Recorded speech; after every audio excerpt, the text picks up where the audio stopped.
Hi friends, welcome to 5 Minutes Tech YouTube channel.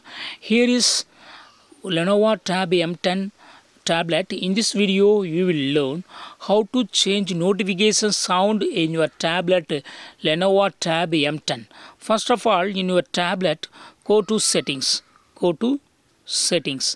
Then here you go to click on sound option. Click on sound and you will find here default notification sound. Just click on it, and here it is already set to this notification sound Polex.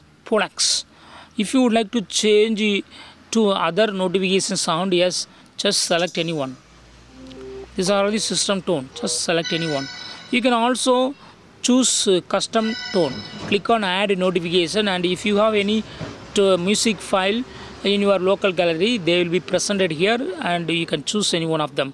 As of now, unfortunately, I don't have no extra tone in my phone, so it shows nothing. Okay, so I am going to select only from system tone. Okay, I got selected finally this and click on OK.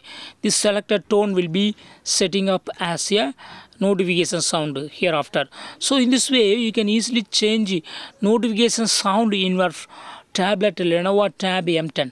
That's all friends. Thanks for watching. Bye.